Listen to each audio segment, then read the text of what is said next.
네, 안녕하세요. 이병환입니다. 코로나 때문에 직접 만나지 못하고 온라인으로 강연을 해서 아쉬운 마음이 큰데요. 코로나 이후에 다시 여행이 가능해지면 여러분들이 이런 곳을 가봤으면 좋겠다라는 생각으로 제가 2015년부터 18년까지 3년 동안 1000일 동안 유라시아 겸혼이라는 걸 하면서 어떤 세상을 이렇게 미리 이렇게 경험하고 왔는지를 짧게 사진 보여주면서 말씀을 드리려고 합니다. 그 유라시아 견문이라고 하는 건 지금 3권짜리 책으로 나와 있는데요. 그러니까 오늘 강연을 보고 관심이 좀 생기면은 그러니까 읽어보시면 훨씬 더 자세할 거고요. 이 책에 대한 일종의 오마주였어요. 그 유길준 선생이 서유견문이라고 하는 책을 1895년도에 내셨죠. 제가 유라시아 견문을 시작한 거는 딱 120년 후였습니다. 2015년.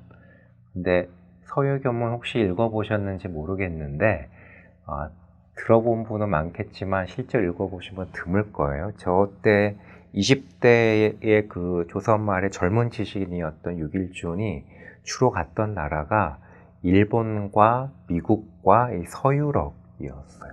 그 한국이 경험하게 될 20세기를 미리 가본 거라고도 얘기할 수 있는 거죠. 근데 120년이 흐른 2015년에 제가 유라시아 견문을 떠났던 이유는 유길준 선생이 보았던 그 20세기가 끝나가는 것 같고 앞으로 21세기 특히 이 젊은 여러분들이 주목해야 할 곳은 유길준이 가지 않았던 곳인 것 같다. 그러니까 일본과 서유럽 사이에 있는 그 광활한 지역, 국가, 문명들을 잘 아는 게 작게는 한국, 조금 더 크게는 이 통일한반도의 비전과 굉장히 긴밀하게 관련이 있을 거다라는 어떤 전망을 안고 여행을 시작했던 거고요.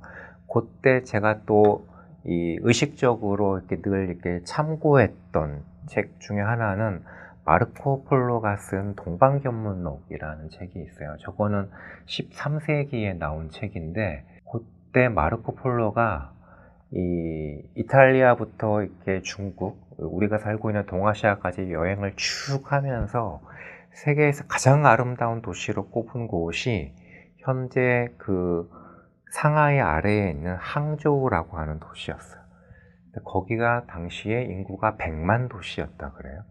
근데 마르코 폴로가 출발했던 이탈리아 반도의 그 도시는 5만 정도였죠. 한 20배 차이의 격차가 있었고, 그래가지고 이 항저우를 보고 이렇게 눈이 이렇게 번쩍 뜨이는 거지. 이런 세상도 있는 거구나. 근데 제가 보기에는 그 20배의 격차로 다시 이렇게 벌어지는 게 이탈리아와 뭐 중국 사이에 혹은 유럽과 아시아 사이에 그렇게 되어가는 게 21세기가 되지 않을까라고 하는 생각도 한편으로는 품고 다녔습니다. 근데 이게 이렇게 3년 동안 여행을 다닌다라는 건 일종의 뭐라고 할까요? 객기일 수도 있는 거잖아요. 근데 이거를 꼭 해야겠다라고 결심하게 된 거는 이 장소가 결정적인 계기였어요. 제가 원래는 2011년부터 13년까지 그 캘리포니아에 있는 UCLA에서 박사 논문을 마치고 그때 박사학위의 어떤 그 논문의 주제는 동아시아 냉전사였거든요. 그러니까 남북한과 중국과 대만과 그리고 우리는 잘 모르지만 그 50년대, 60년대에는 일본과 오키나와도 이렇게 떨어져 있었어요. 그러니까 그거까지를 다뤘는데 베트남 전쟁만큼 이렇게 중요한 사건이 또 없었고 베트남이 역시 남북으로 분단되어 있었죠.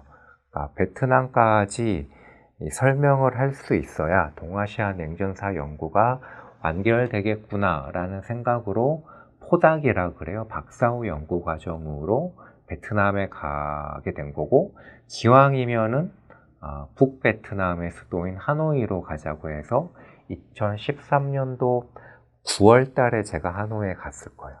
거기에 딱 가서 제 인생의 어떤 궤도가 이게 완전히 달라지게 된 거죠. 야하드런 하노이라고 되어 있죠. 그러니까 시간이 없으니까 빨리빨리 할게요. 오페라 하우스인데요. 작년에 북미 정상회담이 잘 됐으면 원래 트럼프랑 김정은 위원장이 여기서 만찬도 하고 공연도 보기로 했었던 장소인데, 딱 건물 보면 아시겠지만 누가 만들었겠어요? 프랑스 사람들이 만들었죠. 그러니까 식민지 지배를 하면서 저런 건물을 지어놓고 이게 문화생활도 즐겼던 건데, 제가 저 안에 내부까지 가본 거는 12월 31일이었어요. 앞에 보시면은 아오자이라고 하는 전통 의상을 입고 있는 젊은 여성이 이 유럽의 그 오페라를 즐기면서 2014년을 맞이하고 있는 모습이에요. 저 굉장히 인상적이었고, 요 건물은 투비엔 꾸옥자라고 되어 있는데, 꾸옥자가 국가의 그 베트남식 발음이고요. 투비엔은 서점이에요. 서점이 중국어로 슈디엔이 되고 남쪽으로 가서 투비엔으로 발음이 바뀌는데, 국가 서점이고 우리식으로 하면 국립도서관이죠. 근데 국립도서관인데 역시 건축 양식을 보면 프랑스 사람들이 만든 거예요. 그리고 100년 전에는 여기가 인도차이나 대학교였어요. 프랑스가 베트남뿐만이 아니라 이 라오스랑 캄보디아까지 아울러서 이렇게 식민지 지배를 해가지고 여기서 그 식민지 엘리트들을 키운 거죠. 우리로 치면은 경성제대 뭐 비슷한 그런 역할을 했던 곳이고, 하노이 가면은 그 레닌 공원이라고 있습니다. 그러니까 여전히 그 공산당이 지배하는 사회주의 국가이기 때문에 이 동상이 철거되지 않았을 뿐만이 아니라, 제가 저 사진 찍은 거는 새벽 5시인가 그랬을 거예요. 그러니까 아침마다 레닌 공원 일대를 정말 깨끗하게 청소하고 그렇죠. 그리고 요 나무 사이에 오렌지색 빛깔의 건물 보일 텐데, 저기가 북한 대사관이었어요. 제가 저 근처에 숙소를 구하고 지내서 아침 저녁으로 산책할 때마다 출퇴근하시는 북한 분들도 많이 봤었죠. 요 동상은 하노이에 가면은 레닌이나 호치민 동상보다 더 크게 만들어져 있는 가장 큰 동상인데, 리타이또라고 되어 있습니다. 리는 제 이병환 할 때 그 이씨랑 똑같고요. 타이또는 역시 한자인데 태조예요. 태조이 씨. 그러니까 우리 이 한반도에 고려라는 나라가 들어설 무렵에 베트남은 최초로 이 중국에서 독립하죠. 그러니까 당나라가 붕괴되면서 월남이라는 왕국을 개창시켰던 태조이 씨의 동상이 현재까지도 이렇게 가장 크게 기려지고 있죠. 그러니까 제가 2013년도에 베트남에 갔을 때에는 이런 느낌으로 갔던 거예요. 그러니까 우리랑 비슷한 한자 문화권이었다. 유교 국가였다. 기층에서는 이렇게 불교가 널리 퍼져 있다더라. 이게 동북아의 감각으로 가서 보니까 이런 동상이 있다는 건 러시아 혁명이 1917년도에 성공하잖아요. 그러니까 100년 이상 이 사회주의 네트워크를 통해서 이 러시아와 동유럽과 중앙아시아 등등과 베트남은 긴밀했던 거고, 그 이전에 프랑스를 통해서 서유럽과는 150년의 어떤 연결망이 있었던 거죠. 이 나라를 그냥 우리가 생각하는 동아시아, 동북아라고 말하는 게 간단치가 않겠네 라는 생각이 들어가지고, 그 2014년도부터는 지금 생각해보면 참 좋았던 시절인데요. 그 저가 항공의 전성기였던 것 같아요. 그러니까 동남아 국가들 가는데 주말에 가면은 5만원짜리 그런 티켓도 굉장히 많았죠. 그런 거를 활용해서 금토일은 이웃 나라들의 도시들을 여행하기 시작한 거죠. 왼쪽에 있는 도시가 말레이시아의 수도인 쿠알라룸푸르죠. 저기 딱 공항에 내리면은 여성분들의 이 복장이 딱 달라져 있어요. 이렇게 다 히잡이라 그러죠. 차도르를 두르고 있는 이슬람 국가인 거예요. 그 옆에 사진은 반동웨이라고 들어보셨는지 모르겠는데, 인도네시아에 있는 도시인데, 저기도 시내 한복판에 저렇게 어마어마하게 큰 하얀 이 모스크가 있죠. 우리는 이슬람 생각하면은 저 멀리 이렇게 중동이나 중앙아시아의 뭐 스탄스탄 하는 나라들이라고 생각하기 쉬운데 실제로 동남아에만 가도 이슬람 국가들도 있는 거죠. 저기를 유교, 불교, 뭐 한자 이런 걸 중심으로 우리가 생각하는 동아시아라고 하기가 어렵다라는 생각이 들었고, 그때부터 이렇게 지도를 좀 이렇게 터놓고 보는 습관이 생겼습니다. 가령 그 이전에 제가 동북아의 감각으로 동남아시아를 봤을 때는 이 중국의 영향이 크다. 뭐 화교들이 경제권의 뭐 7할, 8할을 장악하고 있다. 뭐 그렇게만 생각을 했었는데 실제로 가보면 인도에서 동남아로 이주한 사람들을 인교라 그래요. 인디안 디아스포라. 그들의 영향을 통해서 이 동남아의 왼쪽에 있는 나라들 보면 다 불교 국가가 된 거예요. 미얀마, 태국, 라오스, 캄보디아 다. 가장 오른쪽에 붙어 있는 베트남만 중국의 영향한 유교 국가가 되어 있었던 거죠. 근데 여기 동남아는 그 벵갈만만 있는 게 아니라 더 밑으로 내려오면 아라비아해로도 연결되잖아요. 그러니까 저 이슬람 네트워크가 동남아의 가장 아래쪽에 있는 말레이시아와 인도네시아까지 영향을 미쳐서 현재까지도 이슬람 국가가 되어 있는 거죠. 그리고 최근 몇백 년 동안에는 다 유럽의 식민지를 경험하게 됩니다. 위에 있는 미얀마는 영국의 식민지였죠. 가장 아래에 있는 인도네시아는 어디의 식민지였을까요? 네덜란드의 식민지였어요. 그러니까 중국과 인도와 아랍과 유럽과 이런 그 유라시아의 주요 문명의 유산들이 다 쌓여 있는 데가 동남아인 거예요. 저기를 우리랑 비슷한 이 동아시아라고 하는 게 적절치 않다. 그럼 뭐라고 불러야 할까를 고민하다가 이렇게 다 섞여 있는 유라시아라는 발상이 딱 떠올랐고, 그러니까 세상이 좀 굉장히 이렇게 다르게 확 트여서 보였고요. 그렇게 된 김에 내가 직접 한번 가서 보자 라고 했고, 그때 제가 여행 다니면서 제가 이렇게 머물던 집이나 작업실에 붙여놨던 지도는 이 유라시아 전도였어요. 그러니까 여기는 그 여전히 국경이 나뉘어져 있는데 제가 실제로 걸어두고 했던 지도는 그냥 이미지만 따서 제가 이동하는 도시와 도시를 연결하면서 이 그림을 그려가면서 다녔고, 저 나름대로 새로운 지도를 만들어 보는 작업이었던 것 같기도 하고, 아래편에 있는 지도는 이 위아래를 뒤집어 둔 거잖아요. 몽골에 갔더니 그분들이 지도를 그렇게 보시더라고요. 이 북방에서 살아가니까 이 세계를 이렇게 아래로 내려다보는 거예요. 그리고 제가 이렇게 여행 다니면서 최대한 그 문명권이나 그 나라의 언어들을 공부하면서 다녔는데, 몽골어에서는 동서의 관념이 우리랑 이렇게 달라요. 동쪽에 아시아가 있는 게 아니라 이렇게 내려다 보니까 동쪽에 유럽이 있고 서쪽에 뭐 이렇게 아시아가 있다라고 얘기를 하죠. 아, 저런 감각도 재밌다라고 해서 저 두 지도를 항상 같이 보면서 여행을 했습니다.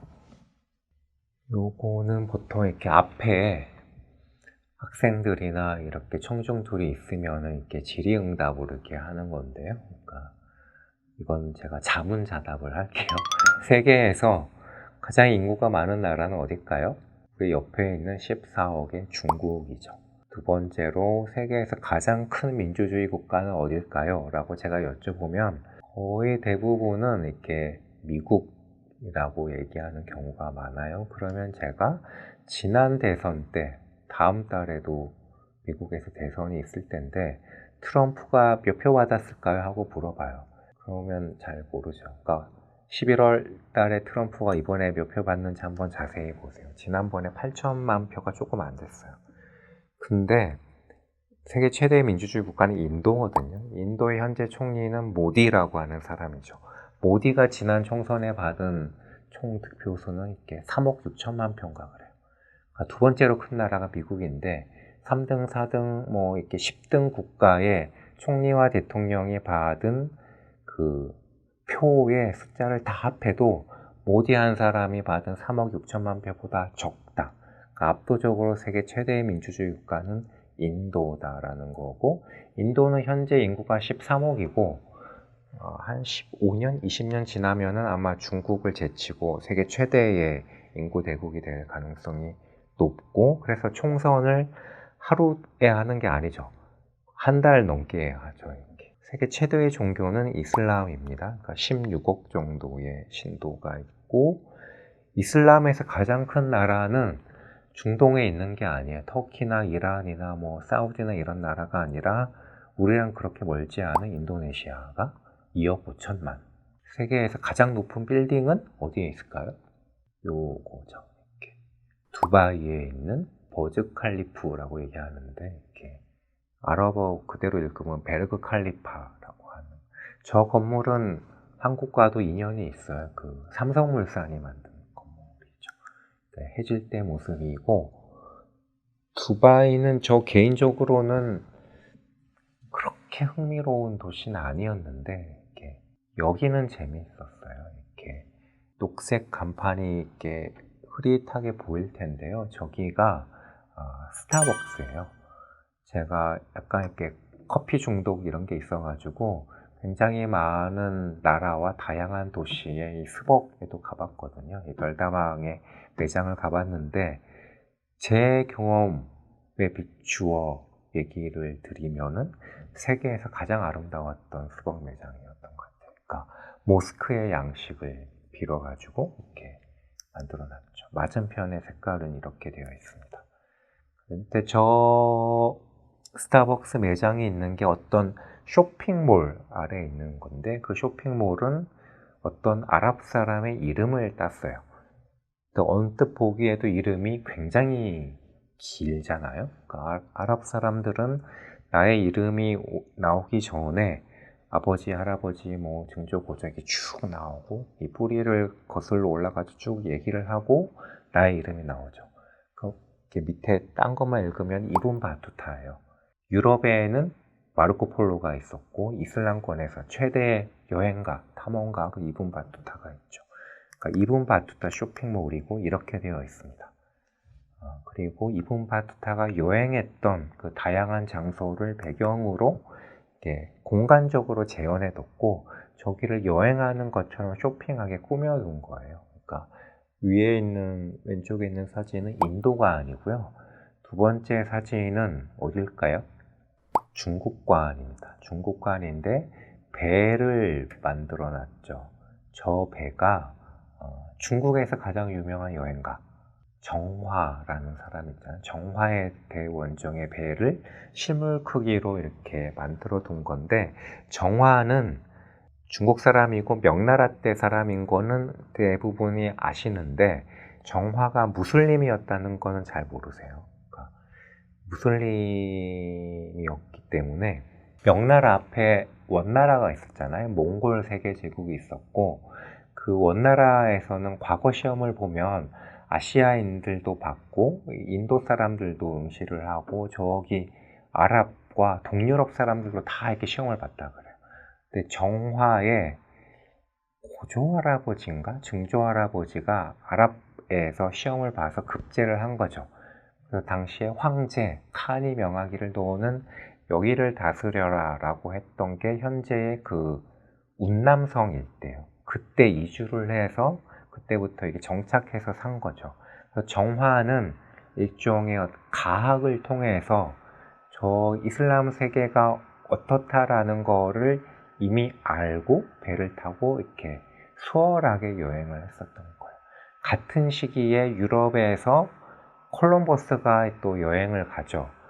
원래는 인도로 가고 싶었는데 잘못해가지고 이렇게 미국으로 가게 되는 거잖아요.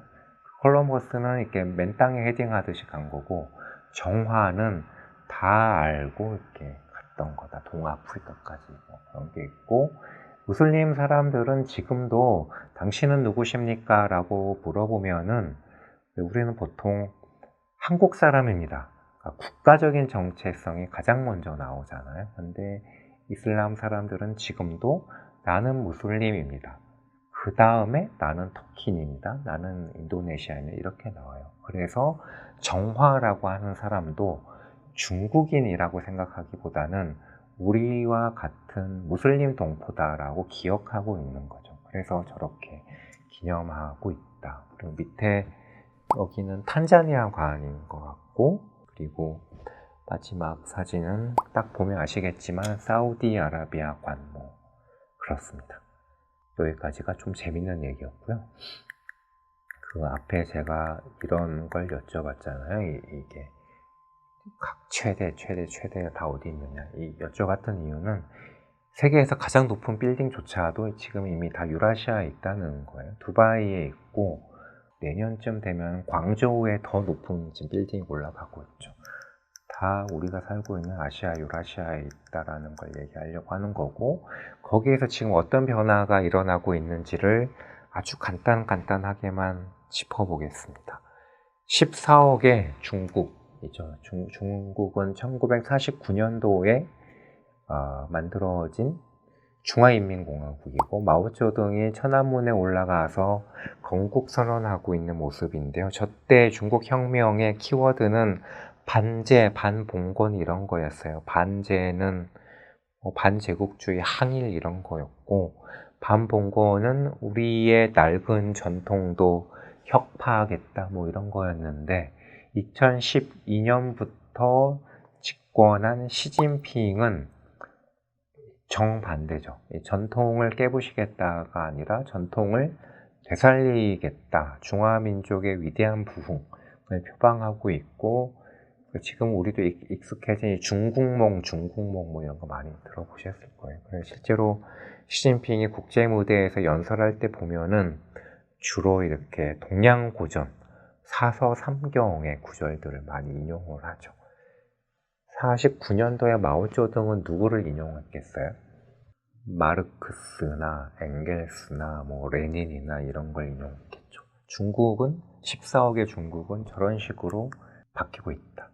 13억의 인도는 어떻게 바뀌고 있는가? 왼쪽에 있는 분이 초대 총리였던 네루라고 하는 분이에요. 60년대 초반까지 돌아가실 때까지 수상을 하셨는데, 저분이 그 돌아가시기 직전에 본인의 인생을 회고하면서 하셨던 말씀이 요거였어요. The Last Englishman. 무슨 뜻일까요? 인도가 1947년도에 독립하긴 했는데, 나는 인도를 다스리는 첫 번째 인도인이라기보다는 최후의 마지막 영국인이었나 봐 라고 얘기를 하셨죠. 저분이 교육을 케임브리지 대학교에서 받았습니다. 법학을 공부하셨고, 변호사하셨고, 사회주의자에 가까웠는데, 그 사회주의라고 하는 것도 소련이나 이쪽이라기보다는 영국의 왜 노동당 노선에 가까운 뭐 그런 거였죠. 그러니까 교육과 의식과 사상과 이 라이프 스타일과 뭐 이런 게 나는 영국산이었나 봐, 메이드 인 잉글랜드였나 봐 하고 돌아가셨죠. 근데 2014년도에 3억 6천만 표를 받고 정권을 교체한 모디라는 사람은 인도의 총리 가운데 최초로 영어를 공식 석상에서 쓰지 않는 분이에요. 그러니까 항상 이제 힌디어로 얘기를 하죠. 외국 정상들을 만나도 이 통역을 반드시 끼고 자기는 힌디어로 얘기하는 첫 번째 총리죠. 그래서 제가 잘 알지도 못하는 이제 힌디어로 표기해 둔 건데, 힌두 뚜아라고 얘기해요. 인도는 힌두 문명 국가를 만들겠다는 거예요. 우리의 문명적인 기초였던, 전통이었던 힌두교의 기초를 해서 21세기의 인도를 만들어가겠다라는 걸 표방하고 있고, 그 3억 6천만 표를 세대별로 분석해보면 정말 흥미로운 게 20대가 80% 몰표를 던졌어요. 30대가 한 65% 이렇게 나왔을 거예요. 그러니까 저때 정권 교체라 함은 진보 보수 뭐 좌우 뭐 이런 거라기보다는 이 인도의 이 밀레니얼 세대들, 미래 세대들이 힌두 문명 국가 만들기라고 하는 모디의 호소에 적극적으로 호응했었던 일종의 세대 교체이고 어떤 문명적인 교체에 가까운 선거였다고 할 수 있고, 실제로 모디는 제가 아는 선에서 전 세계 국가 지도자들 가운데 트위터를 가장 열심히 하는 2명의 정치인 가운데 1명이에요. 그러니까 다른 1명은 얼마 전에 코로나에 걸리셨던 그분이죠. 그러니까 제가 2사람을 다 팔로잉을 하거든요. 코로나 걸리고 더 많이 해가지고 좀 지겨울 정도로 많이 하시던데, 근데 그 멘트의 성격은 정말 달라요. 그러니까 트럼프의 트윗은 이 사람이 과연 일국의 지도자인가 싶을 만큼 이렇게 슬랭이라고 그러죠. 비속어 뭐 이런 것도 많이 쓰면서 이렇게 멘트를 치는데, 모디는 반드시 자기의 정치적 메시지를 던지기 전에 우파니샤드나 뭐 이 베다 같은 힌두 경전의 한 구절을 따오고 인용하면서 얘기를 하죠. 그러니까 그거를 좋아요 하며 리트윗하는 친구들이 2030 세대다. 그렇게 달라졌다는 거고, 이슬람 얘기는 오늘은 너무 많이 안 하겠습니다. 그리고 러시아는 우리가 북한이랑 가까워지면은 바로 이렇게 국경을 맞닿게 될 나라이기 때문에 좀 설명을 드리면, 제가 공교롭게도 2017년도에 러시아에 5개월 정도 있었어요. 그러니까 딱 혁명 100주년 때였죠.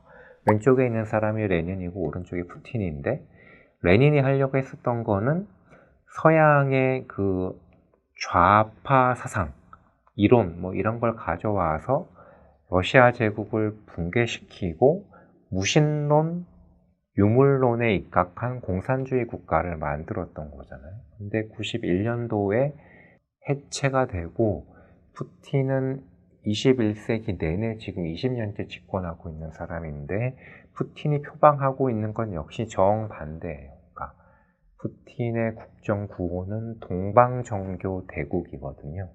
러시아의 문명적인 기초인 동방정교에 기반을 해서 강한 러시아를 부활시키겠다라고 얘기를 하고 있죠. 그러니까 러시아는 세계에서 영토가 가장 큰 나라이고, 이슬람권은 신도수가 가장 많은 문명이고, 13억의 인도, 14억의 중국, 이게 각 나라의 정치 시스템도 다르고, 피부 색깔도 다르고 다 다른데, 뭔가 가고자 하려고 하는 문명적인 어떤 트렌드에서는 흡사한 데가 있는 거예요. 그러니까 20세기는 다 좌파든 우파든 서구화하려고 했었죠. 근데 지금은 자기네들이 갖고 있었던 문명적인 자산에 기반을 해서 그 21세기의 비전을 만들어내려고 한다는 점에서는 흡사하다라고 볼 수 있을 것 같습니다. 유럽에서는 독일 얘기만 아주 간단하게 해볼게요. 왜냐하면 독일이 EU의 가장 핵심적인 나라이기도 하니까. 메르켈도 장기 집권하고 계신 분이죠. 그러니까 5번째 연임하고 있죠.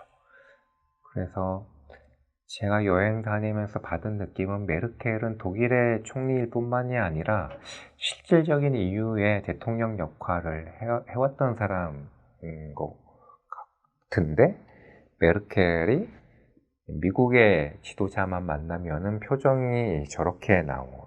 그러니까 그 네이버나 구글 들어가가지고 트럼프, 메르켈 이렇게 검색해 보세요. 더 안 좋은 사진도 많습니다. 이렇게 메르켈 막 탁자를 막 치면서 막 윽박지르고 이런 것도 있고 그렇죠. 우리가 20세기에 얘기했었던 그 서방 세계라고 하는 건, 더 웨스트라고 하는 건 한자로 풀면은 구미였어요. 그러니까 더 자세히 풀면 서구랑 북미죠. 아메리카에서도 그 캐나다와 미국인 거고, 유럽에서도 이 서유럽, 프랑스, 영국, 독일 중심에 그랬는데, 구미가 대서양 동맹이라고 얘기했었다. 근데 구미가 점점 이렇게 멀어지고 있는 그 대표적인 현상 중에 하나가, 메르켈과 프랑스의 마크롱이, 2사람이 지금 하려고 하는 게 유럽 통합 방위군 만드는 거거든요. 그 이전에는 나토가 있었잖아요. 북대서양 조약기구가 있었는데, 그것과 별개의 유럽 통합 방위 기구를 만들려고 그러죠.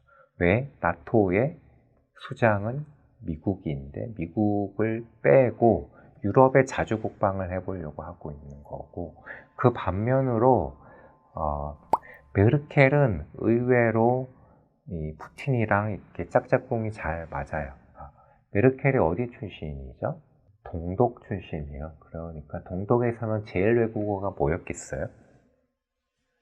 냉전기 때 동독에서는 러시아어를 가장 먼저 배웠고, 메르켈은 러시아어를 배웠을 뿐만이 아니라 고등학교 때 동독 러시아어 경진대회에서 1등한 친구였어요. 그래서 그 상으로 받은 게 당시에 소련을 일주할 수 있는 여행권이었죠. 그러니까 이 가장 감수성이 예민한 시기에 소련을 한번 둘러봤었고, 그래서 지금도 가장 좋아하는 작가가 누구냐고 물어보면은 뭐 괴테나 토마스 만이나 이 독일 작가가 아니라 이렇게 러시아 작가들을 뽑고, 더 결정적으로는 베를린에 있는 메르켈의 집무실에 가면 자기가 가장 존경하는 이 지도자의 초상화도 걸려 있어요. 근데 그 역시 러시아 사람이에요. 그 러시아 제국의 전성기를 이끌었던 예카테리나 대제라는 사람이 있죠. 그분이 메르켈의 정치적인 롤 모델이다. 그러니까 러시아 필이다라는 게 있고, 반면으로 푸틴이라고 하는 사람은 KGB 출신이라는 건 다 아마 아실 테고, KGB 요원 가운데에서도 가장 이렇게 스마트한 친구였죠. 그래서 어디에서 근무했겠어요? 유럽 냉전의 최전선인 동독으로 파견이 됐죠. 동독의 드레스덴에서 근무를 했었고, 그래서 푸틴 역시 독일어에 익숙하죠. 그러니까 저 두 사람이 국제 무대에서 만나면 영어로 얘기하지 않고 이렇게 서로의 언어로 이렇게 얘기를 하고, 서로의 언어로 2014년도에 베를린에 만나서 베를린 회동 때의 모습인데, 요런 얘기를 했던 거예요. 리스본에서 블라디보스토크까지. 리스본은 어디에 있는 도시죠? 포르투갈. 그러니까 유라시아의 가장 서쪽에 있는 항구 도시가 리스본이고, 블라디보스톡은 유라시아의 가장 동쪽에 있는 항구 도시죠. 리스본에서 블라디보스톡까지 뭘 해보자고 했을까요? 대유라시아 연합을 만들어 보자, 뭐 이랬던 거죠. 그러니까 저런 걸 메르켈이 러시아와 도모하니까 미국이 집중적으로 견제해야 됐었던 거죠. 몇 해 전에 크게 뉴스로 나왔던 게 CIA나 미국의 정보기관들이 메르켈의 사무실만이 아니라 이 핸드폰, 텍스트 메시지까지 다 이렇게 보고 있다. 그래서 크게 문제가 됐었던 것도 저런 흐름 때문이다 라고 얘기할 수 있겠습니다. 러시아 요 얘기에서는 마지막 것만 잠깐 설명을 드릴게요. 그러니까 푸틴이 개헌을 해서 앞으로 뭐 몇 번 더 하려고 한다는 얘기도 있는데, 앞으로 4년, 5년 남은 게 마지막 임기이기를 바라는 편인데, 그 푸틴의 브레인들, 그 정책을 짜는 이 엘리트들이 푸틴의 마지막 업적으로 지금 제안하고 있는 것 중에 하나가 수도를 옮기자예요. 그 18세기의 표토르 대제라고 하는 사람이 있죠. 러시아 역사상 가장 유명한 정치가라고 할 수 있는 표토르는 그 수도를 서쪽으로 옮긴 사람이에요. 그 상트페테르부르크 현재 거기를 만든 사람이죠. 그랬던 이유는 그 러시아를 서구화시키려고 가장 서쪽에 가서 새로운 수도를 만든 건데, 21세기는 아시아가 주도하는 시대라고 한다면 동쪽으로 러시아의 중심을 옮겨야 된다라고 하는 제안들을 많이 하고 있고, 그 흐름으로 지금 그 열심히 하고 있는 게 블라디보스톡의 동방경제 포럼이라는 거죠. 매해 9월 달에 열리는데 저도 3번 가봤는데요. 그러니까 동방경제 포럼에는 문재인 대통령도 가셨고, 시진핑도 갔었고, 이제 물러나신 아베도 갔는데, 도쿄나 인천이나 저기 베이징에서 출발하면은 2시간 내지 2시간 반이면 블라디까지 와요. 근데 모스크바에서 출발하면 8시간 걸리거든요. 그러니까 러시아의 정치적인 중심이 정말 이렇게 저쪽으로 가 있는 거죠. 근데 21세기 중반, 후반으로 갈수록 세계의 메인스트림이 아시아로 넘어간다고 하면 러시아의 축도 동쪽으로 가야 한다는 제안이 제가 보기에는 이렇게 전혀 이렇게 허무맹랑한 얘기는 아니고 주목해서 볼 필요가 있는 것 같습니다. 최근에도 뉴스에 자주 나오는 중국과 인도 사이 국경 분쟁하는 건데, 제가 여행 다녔을 때도 2015년, 16년 그때에도 저런 문제가 있긴 했었어요. 근데 이게 뉴스의 속성일 수가 있는데, 다투고 싸우고 이런 갈등을 빚고 하는 거는 잘 나오죠. 근데 제가 저기 여행하면서 저런 뉴스가 더 중요한 것 같다라고 생각했던 거는, 동인도에 있는 벵갈주에 있는 꼴까따와 남중국의 운남성에 있는 쿤밍이라고 하는 도시를 연결하는 프로젝트가 지금 가동되고 있어요. K2K 프로젝트라 그래요. 그러니까 꼴까타 투 쿤밍이라고 또 할 수 있고 쿤밍 투 꼴까따라고 할 수 있는데, 요 사이에 뭐가 있었죠? 히말라야 산맥이 있어요. 그 히말라야라고 하는 자연적인 장애물이 있기 때문에 중국과 인도 사이에는 천 몇백 년 전에 이 불교의 전파 이후로 인적 교류가 그렇게 활발하지 않았었거든요. 그런데 동인도와 남중국이 고속철도로 이어지는 미래가 몇 년 안에 이렇게 열리는 거죠. 제가 보기에는 저런 게 정말 이렇게 주목해야 할 소식이다라는 게 있고, 이거는 산맥을 넘어서 새로운 길을 만드는 거고요. 바다에도 이런 길이 만들어진 데가 있어요. 이거 어딜까요? 저 바다에 놓인 어마어마하게 긴 다리를 따라가서 저 멀리 보이는 곳이 작년부터 굉장히 시끄러웠던 홍콩이에요. 홍콩이 지금 왜 이렇게 혼란스러운가에 대한 간접적인 단서인데, 작년부터 홍콩은 더 이상 섬이 아닙니다. 그러니까 중국 대륙과 이렇게 바로 이렇게 연결이 되죠. 그리고 저 다리가 홍콩에서 끝나는 게 아니라 홍콩 옆에 또 섬 하나 있죠. 갬블 도박하러 많이 가는 마카오라고 하는 데도 있죠. 마카오까지 저 다리가 이어져요. 마카오 역시 섬이 아니게 된 거죠. 제가 2015년에 갔을 때만 해도 저는 배 타고 마카오에 갔었거든요. 근데 마카오에 갔더니 2015년도에 저런 회의를 하고 있더라고요. 굉장히 재밌었는데, 중국과 포르투갈어권 국가들의 이 국제회의예요. 마카오가 포르투갈의 식민지였잖아요. 그래서 그 포르투갈어를 쓰는 나라들과 회의를 하니까, 포르투갈어를 쓰는 가장 큰 나라가 어딜까요? 브라질이거든요. 남미에 있는. 그리고 아프리카에도 이 포르투갈의 식민지였던 몇몇 국가들이 지금도 이 공용어로 쓰고 있어요. 그러니까 저런 식으로 회의를 꾸리면 이 유럽과 아프리카와 아시아와 아메리카가 다 이렇게 모이는 글로벌 컨퍼런스가 되는 거죠. 중국이 각 지역을 어떻게 이렇게 발전시키려고 하는가에 대한 단서인 거예요. 그러니까 베이징에 있는 브레인들은 홍콩도 마카오처럼 만들어 가려고 그러죠. 어떻게 하겠다는 거? 홍콩은 어디의 식민지였죠? 영국의 식민지였잖아요. 그래서 중국과 이 범영어권 국가들이 만난 허브처럼 만들려고 하는 게 중국의 30년 플랜인데, 그게 뭐 잘 될지 안 될지는 두고 봐야 하는 거겠죠.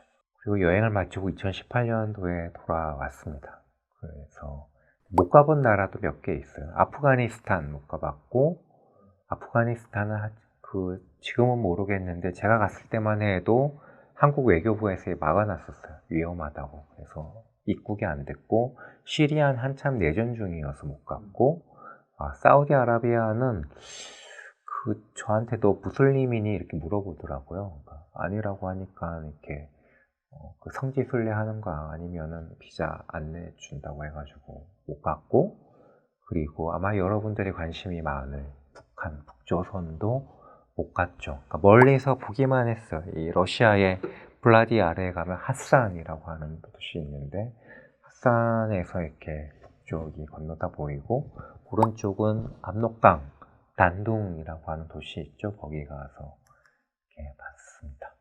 간단하게 한번 해볼게요. 우리가 보통 세계사 시간에 서구의 충격 이런 얘기는 많이 들어보셨을 거예요. 근데 제가 보기에 한반도의 분단이나 동아시아의 냉전을 잘 이해하려면 동구의 충격, 이것도 좀 깊이 생각해 봐야 돼요. 이게 여기가 어딘고 하니 연해주거든요. 연해주에 가면 저런 동방정교의 성당들이 많이 만들어졌죠. 저게 언제부터 저렇게 된 건가? 1860년부터예요. 그러니까 1860년에 연해주가 러시아의 땅이 되면서 조선은 졸지에 두 나라랑 국경을 접하게 된 거죠. 그 이전엔 중국만 있었는데 오늘날에는 중국과 러시아만 접하고 있고, 러시아는 그동안 우리가 접해왔었던 문명과는 굉장히 다른 나라예요. 키릴 문자를 쓰고 뭐 이런 나라인데, 저거는 1860년이었죠. 저때 시작된 거고, 저게 왜 동구의 충격이라 함직한가를 100년 후의 동아시아 지도를 지금 생각해 보세요. 1960년, 100년 후의 동아시아는 어떻게 됐습니까? 저렇게 되죠. 중국도, 몽골도, 북한도, 베트남도, 중앙아시아에 있는 스탄도, 라오스, 캄보디아도 다 사회주의 국가가 되면서 러시아의 영향을 받게 돼요.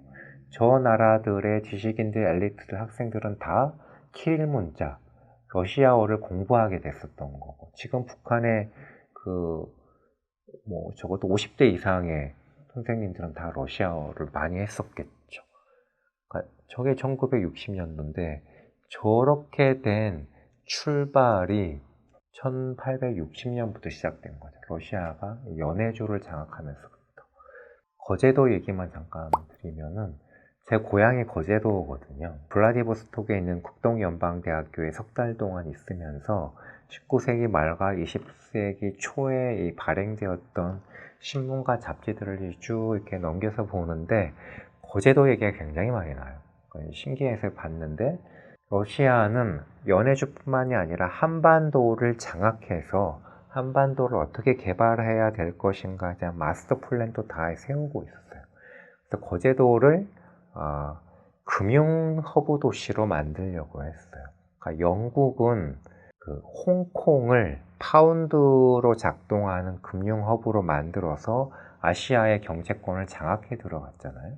그러니까 러시아는 한반도로 남하해서 거제도에 각종 이 러시아 뱅크들을 세워놓고 동북아의 경제권을 장악해 들어가려고 했었죠. 근데 재밌는 게 러시아 사람들이 이 금융가로 만들어야겠다라고 입지로 꼽아둔 곳이 현재 거제도에 대우조선 있고 그 일대예요. 거제도만 개발할 계획만 있었던 게 아니라 1945년 이후에 북에서 만들어지는 김책공업도시 뭐 이런 거 있잖아요. 그런 것도 다 19세기 말에 러시아 사람들이 다 이렇게 기초적인 플랜들은 짜놨었던 거다라는 게 있고, 우리는 보통 대항해 시대라는 말은 많이 쓰죠. 대항해 시대는 유럽 사람들이 아시아로 온 것, 혹은 미국 사람들이 아시아로 온 걸 대항해 시대라 그러는데, 러시아 사람들은 강 따라서 아시아로 왔어요. 제가 보통 이렇게 시베리아 횡단 열차는 가능하다면 여름에 한번 타보라고 권하는 편인데, 세계의 10대 강 중에 4개의 강이 시베리아에 흘러요. 그러니까 잘 모르는 사실 중에 하나인데, 저 아무르 강을 비롯하여 저 강줄기를 따라서 이 슬라브족들, 러시아인들이 동쪽으로 계속 왔던 거예요. 그래서 1860년에는 조선까지도 이렇게 만나게 되는 거죠.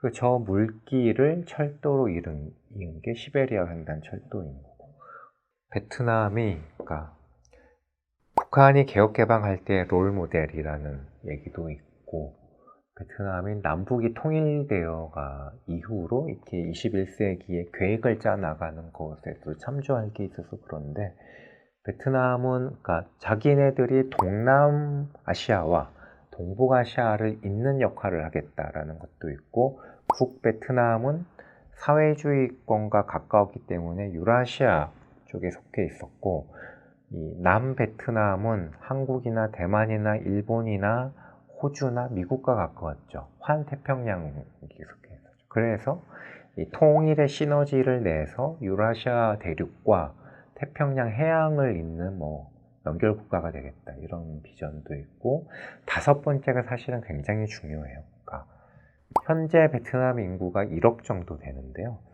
20대 중반 되면 보통 다 결혼을 하고 아이를 지금도 둘 이상 낳아요. 셋 이렇게 많이 낳죠. 그래서 30년 후에는 인구가 1억 3천만까지 늘어나는 걸로 전망을 하죠. 반면에 일본은 2050년 되면은 인구가 1억이 붕괴되는 걸로 보통 예상을 하거든요. 그러면은 올해는 코로나 때문에 이 경제 전망 이런 게 다 지금 어그러져 있는데, 작년까지만 해도 포스트 차이나에서 베트남이 7%, 8% 막 이렇게 성장했었죠. 그 성장률과 1억 3천만의 시장이면은 우리가 30년 후에는 동아시아의 넘버 2가 된다, 이런 생각도 하고 있는 거고, 저는 그게 전혀 허황한 발상은 아닌 것 같다라는 생각이 들고, 그런 거를 굉장히 날카롭게 캐치하고 있는 곳 중에 한 곳은 이 대치동에 있는 입시학원들, 그런 데예요. 그러니까 왜냐하면 한국은 지금 아이를 너무 안 낳잖아요. 그러니까 장기적으로는 학원과도 비상이죠.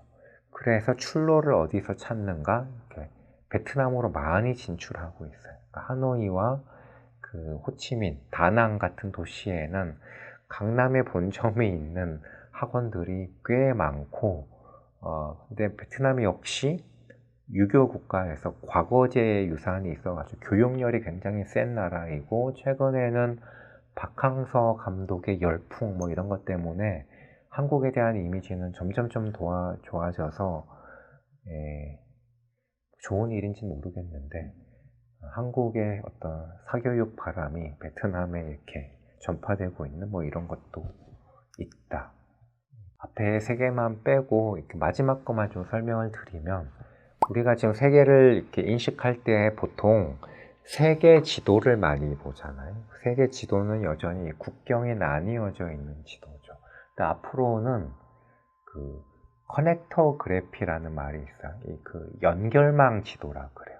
요런 그림은 공항의 연결망을 이미지화해 둔 거예요. 공항과 공항이 서로 어떻게 연결되어 있는가. 그렇게 보면은 인천이라고 하는 도시는 원광대학교가 있는 익산이라고 하는 도시의 관계보다는 상하이나 도쿄나 어쩌면 뉴욕과 더 촘촘하게 연결되어 있는 도시일 수 있죠. 그러니까 저런 식의 네트워크가 어떻게 맺어져 있는가를 이미지로 만들어둔 지도를 보는 게 현재 내지는 미래를 전망하는 데 훨씬 더 실감을 얻을 수 있는, 이거는 제가 1000일 동안 여행 다니면서 찍은 수만 장의 사진 가운데 개인적으로 가장 좋아하는 사진이에요. 이게 어디서 찍었을까요? 저 뒤에 보이는 게 빙하예요. 그러니까 제가 러시아의 가장 북쪽, 북극이라고 얘기하는 곳까지 갔던 건데, 제가 여기서 찍은 거거든요. 저기를 뭐라 그러죠? 맞은편에는 알래스카, 미국 땅이 있고, 저기를 베링 해협이라 그러거든요. 그러니까 저기서 찍은 건데,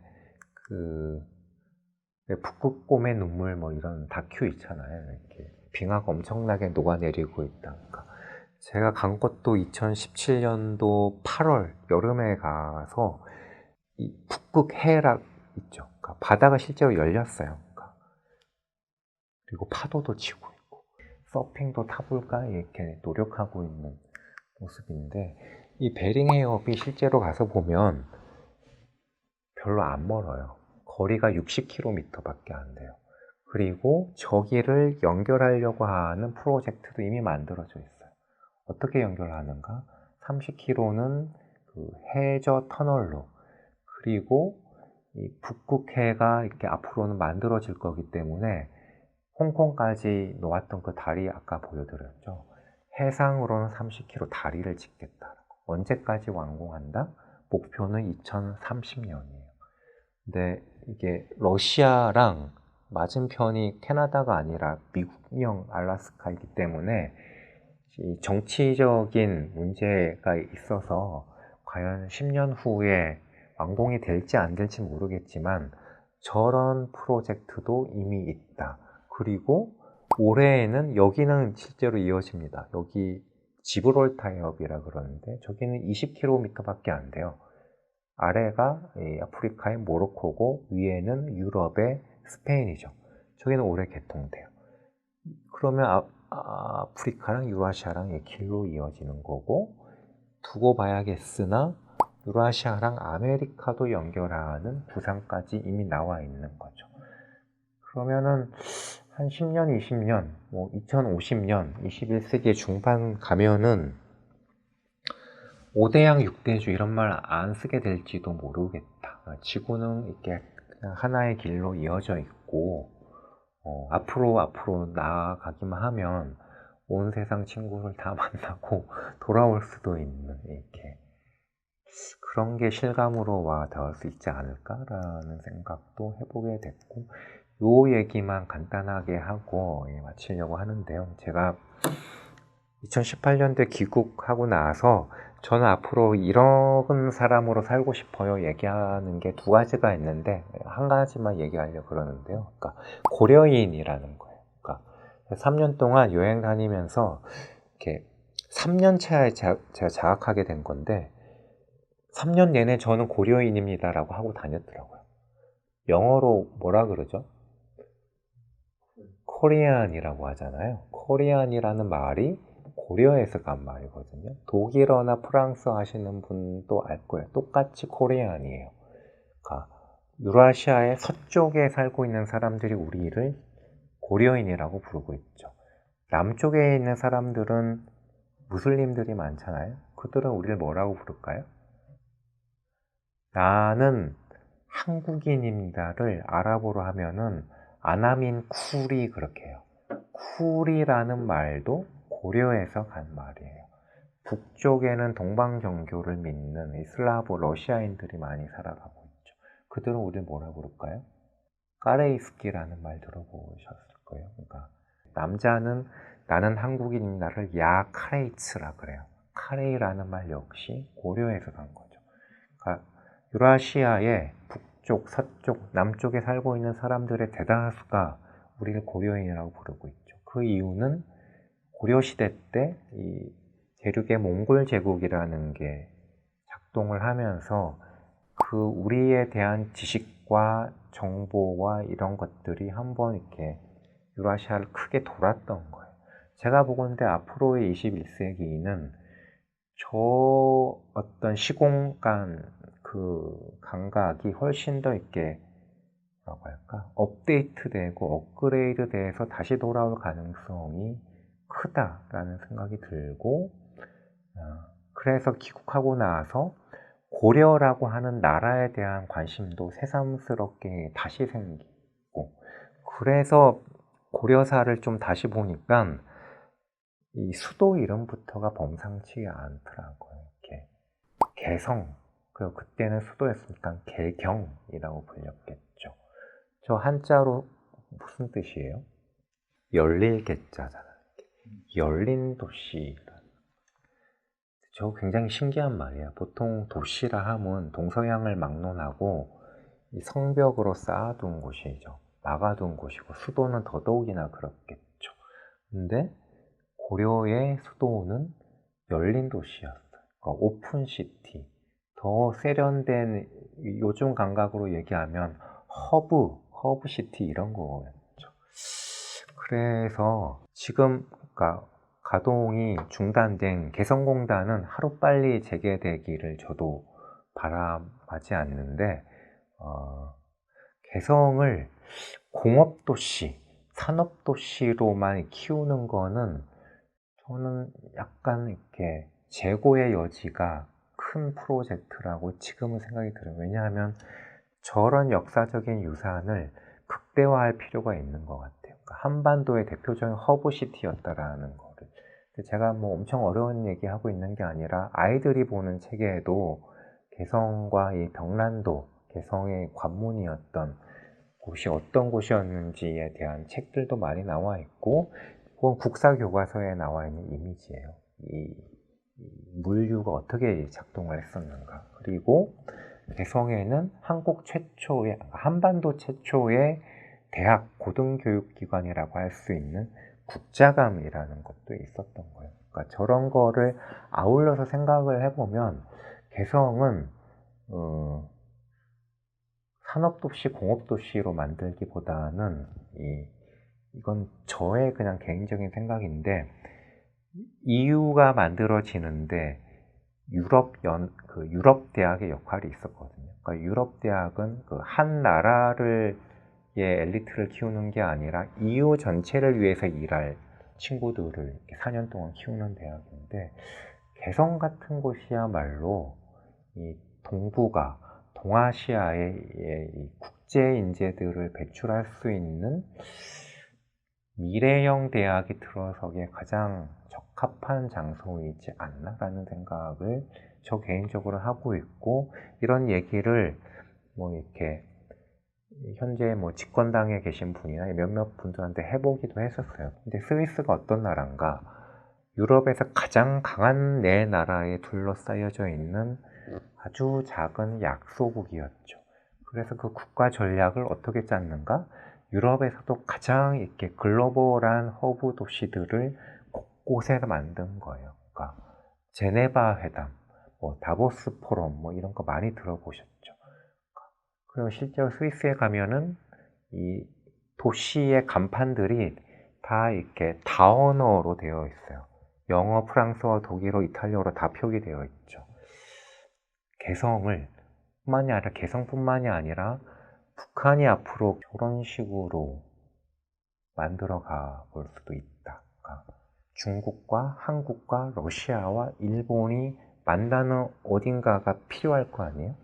그거를 서울이나 베이징이나 도쿄 같은 데가 하긴 힘들 거예요. 그 특정 나라에 치우치니까. 근데 북한은 그렇게 해볼 수 있는 가능성이 있지 않나 싶고, 실제로 북한과 러시아와 중국이 만나는 훈춘, 국경지대인 훈춘이라고 하는 도시에 가면은 저는 다문자 도시가 만들어지고 있습니다. 한글과 중국어 한자와 영어와 러시아어로 되어 있는. 그러니까 지금 여기는 역이잖아요. 그러니까 국제 이 버스와 뭐 기차가 왔다 갔다 하는 곳이니까 저렇게 되어 있는 거 아닐까요? 라고 생각할 수 있는데, 실제로 훈춘은 시내에 들어가면은 마트나 편의점이나 뭐 식당도 다 저렇게 4가지 문자로 되어 있어요. 그러니까 저런 형태의 어떤 다언어 다문자 도시도 북한에서 만들기 훨씬 더 유리하지 않나라는 생각을 해보고 있습니다. 실제로 북한에 계셨던 분들은 냉전기에도 몽골과 중국과 러시아와 동유럽과 베트남, 동남아에 있는 사회주의 국가들까지 자주 실제로 왔다 갔다 했었고, 그들끼리 하는 문화 교류, 친선 행사, 뭐 스포츠 대회 이런 것도 많이 있었기 때문에 그쪽 분들은 익숙할 거다. 다만 우리는 38선 이남에 있으면서 친했던 데가 바다 건너의 일본과 더 큰 바다를 지난 이 미국과 가까웠기 때문에 이렇게 낯설고 뭐 생소해진 건데, 남북 간의 교류가 활발해지면 질수록 유라시아라는 말은 저는 왜냐면 이렇게 고조선부터 이렇게 고려를 지나서 이 조선까지의 역사라는 게 유라시아와 함께 해온 사실은 역사인 거거든요. 저는 남북 관계만 좋아지면 유라시아라는 감각은 금방 빨리 회복되고 복원될 거라고 보는 편입니다. 혹시 코로나가 잠잠해지면 실제로 이렇게 한 공간에 마주 앉아서 못다한 얘기는 더 해볼 수 있으면 좋겠습니다. 이상입니다. 감사합니다.